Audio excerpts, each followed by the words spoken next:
Buenas tardes. Nos reunimos hoy día para informar que hemos aprobado la vacuna Sputnik 5 para ser usada en Chile. Tuvimos una larga jornada esta mañana con respecto a la evaluación de esta vacuna. Esta vacuna la venimos evaluando hace bastante tiempo. Le hemos pedido al Instituto Gamaleya, a la Federación Rusa, hace ya casi más de 2 meses que llevamos solicitando antecedentes para ir evaluando adecuadamente esta vacuna.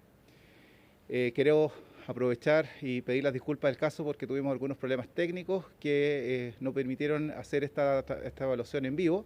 Sin embargo, el material va a ser entregado a todos los canales y a toda la gente de prensa, va a estar publicado también en nuestra página web y también va a estar disponible para que lo puedan revisar y de ahí sacar algunos antecedentes que estimen convenientes.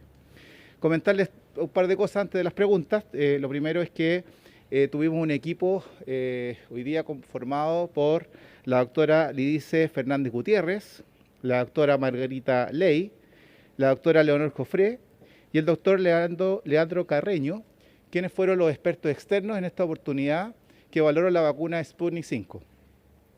También estuvo presente el doctor Javier Bravo, que es el presidente de la Sociedad de Farmacología de Chile, quien hizo con su equipo una evaluación importante sobre la seguridad y eficacia y todo lo que se presentaron en los estudios clínicos y lo que está publicado en revistas internacionales.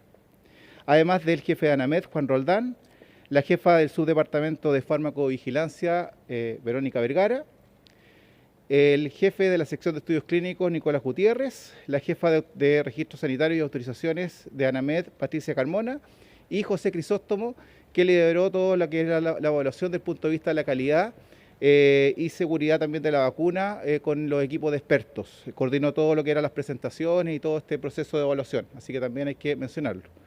Los votos fueron, a favor hubieron 5 votos a favor, 2 abstenciones y un rechazo. Por lo tanto, con esa votación, 5 votos a favor, 2 abstenciones y un rechazo, damos por aprobada la vacuna para mayores de 18 años, sin límite de edad superior, y esta es una 6ª vacuna, ¿cierto?, que va a estar disponible para que el gobierno de Chile, cuando estime conveniente, vea la forma, ¿cierto?, y haga las importaciones para ser parte del Programa Nacional de Inmunizaciones, siempre y cuando, ¿cierto?, requiera de esta vacuna. Y eso también es importante recalcarlo. La vacuna tiene, y ya esto es sabido por todo el proceso, ¿cierto?, de evaluaciones que tiene los estudios clínicos, un 91,6% de eficacia después de una segunda dosis y 21 días después de esta segunda dosis tiene este resultado de 91,6% de eficacia y son, insisto, 2 dosis con 2 componentes, un componente primero de adenovirus 5, muy similar al adenovirus que se usa como vector en la vacuna de Janssen, de CanSino, y adenovirus 26, que es el que se ocupa en la vacuna de Janssen. Estos son los 2 componentes y por eso tiene esta alta eficacia, porque es como, en términos sencillos, como que se colocara la vacuna de Janssen y la de CanSino en dosis 1 y dosis 2, para efectos prácticos también y conocimiento de la prensa. ¿Preguntas? Director, 2 preguntas. Uno, ¿cuál es la razón del voto rechazo y también de abstención en el fondo? Y lo segundo, ¿sabemos si es que hay alguna petición, alguna negociación en este momento por alguna cantidad de dosis de esta vacuna? Bueno, el voto de rechazo y los 2 de abstenciones fueron muy similares desde el punto de vista de la necesidad de que existan mayores antecedentes con respecto a la duración de la eficacia de esta vacuna, principalmente porque los estudios clínicos de esta vacuna se hicieron bastante acelerados, es decir, se hicieron al día 42 se midió la inmunogenicidad y de ahí no se han tenido mayores resultados, a diferencia de otros estudios clínicos que se han ido avanzando y que por lo tanto han permitido ir sabiendo que la inmunidad dura más tiempo. Un poco esto en algún momento se los comenté, a medida que vayamos aprobando vacunas, las exigencias claramente van a ser mayores y esto pasa también porque en el fondo ya tenemos más conocimiento de las vacunas anteriores. Al principio, la primera vacuna de alguna manera se aprueba con mucha mayor facilidad porque también se sabe que en el fondo era la necesidad única de tener una vacuna para empezar a inocular a los chilenos.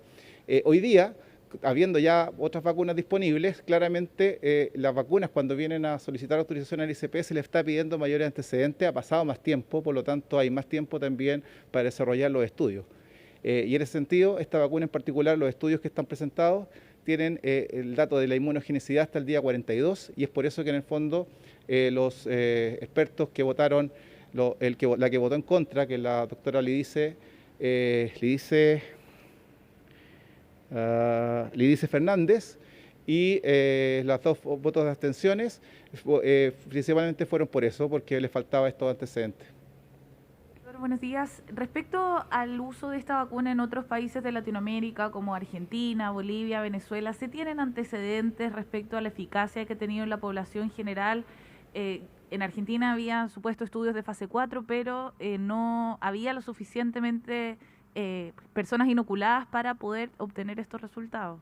Claro, efectivamente lo que no se ha hecho en otros países lo que hicimos acá en Chile, y esto es muy destacable mencionarlo. En Chile nosotros fuimos capaces de hacer estudios de efectividad que están publicados en la revista New England, donde pudimos demostrar que las vacunas que se están usando en Chile estaban dando los efectos esperados con respecto a evitar la mortalidad, evitar la hospitalización y evitar también los contagios. Recuerden que los datos que nos dieron era que alrededor del 60% se evitaba los contagios de COVID-19.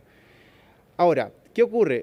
En este caso, tanto Argentina como México son países de alta vigilancia regulatoria, al igual que Chile. Son parte de la acreditación OPS nivel 4 y por lo tanto, con ese dato nosotros ya sabemos que los informes que ellos presentan como agencia reguladora nos permiten a nosotros saber que la vacuna sí está generando la eficacia que uno espera. Y también se sabe que la vacuna es segura en esos lugares porque los reportes de SAVI han sido bastante reducidos, bastante bajo la cantidad de SAVI que se han presentado. Por lo tanto, la vacuna sí es segura, la vacuna sí es eficaz, pero claramente, como insisto, a las vacunas cada vez se le está pidiendo más con respecto a los datos de efectividad y eficacia, se va solicitando mayores antecedentes, en este caso a las agencias reguladoras que están al mismo nivel nuestro para poder tener los datos y poder estudiarlos. Entonces, los informes de México y de Argentina fueron los que se consideraron para esta aprobación. También fueron considerados los informes de México y Argentina desde el punto de vista de lo que las agencias reguladoras han publicado en sus boletines. Esto lo hemos revisado y específicamente se revisó lo que presentó Argentina en un estudio y análisis que hizo de los ESAVI. Eso está publicado en la página web de ANMAT, que es la agencia reguladora de su país. Director, ¿en quiénes se va a utilizar esta vacuna? Fue aprobada para mayores de 18 años, pero ¿hay alguna población que tenga contraindicaciones para recibir esta fórmula específicamente? Y también si es que esta podría formar parte de la dosis de refuerzo que se está discutiendo hoy en día en el Ministerio de Salud. Sobre la dosis de refuerzo, lo primero y lo más importante que hay que decir es que hoy día tenemos más del 70% de la gente vacunada con 2 dosis o con esquema completo en el caso de la vacuna de CanSino, que es una dosis. Ese 70%, de manera, a medida que avanza, ¿cierto?, el proceso inmunitario, el proceso, ¿cierto?, de que nuestro cuerpo produce anticuerpos, los anticuerpos van bajando y eso es súper normal y pasa siempre en toda vacuna. No es algo nuevo. Toda vacuna siempre va a tener un nivel alto de anticuerpos al momento de inocular. Al día 14, después de la dosis completa, en este caso segunda dosis, llega a su nivel máximo y después va disminuyendo en el tiempo. Y eso es algo, insisto, que ocurre en forma general. Ahora, cuando ocurre eso, lo que se está viendo ahora es la necesidad de probablemente generar refuerzo, y en ese sentido la vacuna Sputnik podría ser un refuerzo, siempre en la lógica de querer aumentar la cantidad de anticuerpos neutralizantes y de esa manera avanzar a que la vacuna nos permita el COVID-0, es decir, que nos permita evitar los contagios. Si nosotros tenemos un alto nivel de anticuerpos en nuestro organismo y toda la gente que está a nuestro alrededor también tiene esa cantidad alta de anticuerpos, es muy improbable que el virus se replique. Eso es lo que ayuda. Las cargas virales, en el fondo, disminuyen si nosotros tenemos alta cantidad de anticuerpos.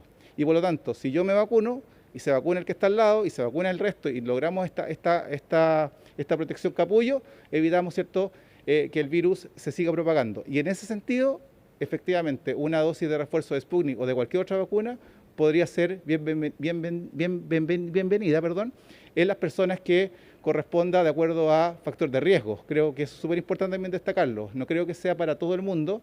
Es importante que hay factores de riesgo de algunas personas que o son por su mayoría de edad, ¿cierto?, mayores de 80, tienen una reducción importante de anticuerpos, y también en las personas que tienen algunas enfermedades crónicas que implican, ¿cierto?, que la necesidad de mayor cantidad de anticuerpos es necesaria en ellos.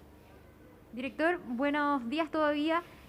¿Cuáles son los requerimientos logísticos de esta vacuna en cuanto a cómo se almacena, cómo se va a distribuir y esos puntos que también son bastante relevantes? Bueno, esta vacuna se almacena, al igual que casi todas las vacunas, entre 2 y 8 grados. Tiene una muy buena estabilidad con eso, dura por lo menos en 3 meses, 4 meses en refrigerador normal, de acuerdo a los estudios que se tienen hoy día de estabilidad, estudios que también van cambiando. Ustedes saben que, por ejemplo, la vacuna de Pfizer, al principio sabíamos que tenía que, una vez descongelada, tenía que durar 5 días, hoy día ya se sabe que puede durar 1 mes.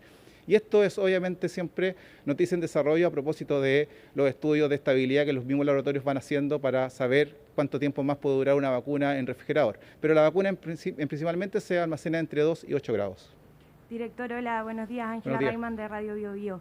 Le quería preguntar por los efectos adversos que podría provocar esta vacuna. ¿Hay estudios respecto a eso? Porque como usted decía, el estudio algunas personas abstuvieron o rechazaron porque los efectos previos o la inmunización que provoca esta todavía no queda muy clara. Entonces me gustaría saber con respecto a los efectos adversos que podría traer esta, por favor. Gracias. Con los efectos adversos, gracias por la pregunta. En general no se ha visto mayores inconvenientes. Como les dije, revisamos los informes SAVI de México y Argentina respecto a COFEPRIS en México y ANMAT en Argentina, y estos no presentaban grandes reacciones adversas. En el estudio clínico se presentaron alrededor de 70 reacciones adversas graves, pero se vio que en su mayoría ninguna tenía relación con la vacuna, y muchas de ellas tenían relación con, por ejemplo, patologías base de las personas. Eso por una parte. La vacuna sí presentó bastante seguridad. La principal reacción adversa fue la fatiga de algunas personas y el dolor en el brazo, pero no se presentaron mayores reacciones adversas, no se presentaron reacciones adversas y tampoco hemos sabido reacciones adversas trombóticas en los países donde se está ocupando, ni tampoco hemos sabido de situaciones de fallecimiento por esta vacuna. En los estudios clínicos hay algunas presentaciones que se presentaron con respecto a ciertos fallecimientos, pero ninguno relacionado con la vacuna Sputnik 5 en este caso. ¿Qué tal, director? ¿Cómo está? Respecto a otro tema, pero relacionado también a vacunas, ¿en qué está la revisión del ISP para el estudio clínico de la vacuna CoronaVac en población pediátrica, en niños? ¿Bastaba solo el ok del ISP para poder realizarlo? Bueno, nosotros como ISP, gracias, muy buena pregunta, para ir aclarando, nosotros como ISP tenemos en este momento el estudio fase 2, lo tuvimos una semana antes de que se publicara en la revista Lancet y fue revisado por nuestros expertos. Nosotros somos de la opinión de que la vacuna sí se podría usar en principio en niños menores de 18 años, pero todavía no se ha hecho la solicitud para ampliar la edad. Esperamos, para poder avanzar en eso, que la Universidad Católica avance en el estudio clínico fase 3, porque sería lo que nos faltaría para poder dar una evaluación mucho más objetiva con respecto a la seguridad de la vacuna en los grupos de riesgo acá en Chile. Nosotros el lunes tuvimos una reunión con el laboratorio Sinovac, acá en el instituto. Estuvimos con la delegación y le comentaba justamente eso, que la importancia para avanzar en niños con respecto a esta vacuna aquí en Chile pasaba un poco, primero, con que tuviéramos la disponibilidad suficiente de vacunas para en el fondo tener inoculada a toda la población chilena, pensando en que hoy día el grupo de riesgo no está en los menores de edad, sino que está principalmente, ¿cierto?, en los mayores de edad. Segundo, que la vacuna, además de tener la disponibilidad, tengamos suficiente data con respecto a la seguridad en niños y en niños que tenemos acá en Chile con respecto a ciertas patologías base. Por ejemplo, en Chile tenemos alto porcentaje de obesidad, tenemos alto porcentaje de enfermedades respiratorias en niños. Por lo tanto, es muy importante saber cómo la vacuna funciona en ellos y eso es lo que en el fondo va a ser parte del estudio fase 3 de la Universidad Católica, que nos va a permitir tomar una decisión mucho más categórica al respecto. Director, ¿qué pasa con lo que sucedió con Anvisa? Anvisa tuvo algunos problemas al momento de autorizar esta vacuna. Al final se autorizó, pero de manera súper limitada. ¿Qué pasa con esos datos? ¿Ustedes conversaron con esa agencia? ¿Y qué nos puede decir respecto de esas posibles amenazas, a lo mejor, que ellos vieron? Bueno, en las relaciones internacionales que tenemos con la otra agencia y en nuestras reuniones de agencias reguladoras de alto nivel, efectivamente tuvimos una conversación con Anvisa. Nosotros tomamos una postura distinta que Anvisa. Anvisa tomó una postura de tomar la decisión de primero rechazar y después hacer una aprobación. nosotros preferimos, antes de llegar a ese punto, seguir solicitando antecedentes. Comentaba al principio de este punto de prensa que estuvimos casi 2 meses haciendo esta evaluación. ¿Y por qué nos demoramos tanto? No porque en el fondo nos demoráramos en el proceso, sino que por la falta de antecedentes. Y fuimos pidiendo antecedentes y tuvimos una conversación casi diaria con la Confederación Rusa. Expertos del ISP se ponían de acuerdo y comentaban, ¿cierto?, vía correo electrónico, y con los cambios de hora uno escribía en la mañana y en la tarde ya tenía respuesta, y hemos así tenido todos los antecedentes necesarios para poder dar esta aprobación, que igual no está exenta de observaciones a propósito de la falta de antecedentes que decíamos nosotros y la exigencia mayor que hoy día se le pide a las vacunas, a diferencia de las primeras vacunas que fueron aprobadas. ¿Estamos? Ok, muchas gracias.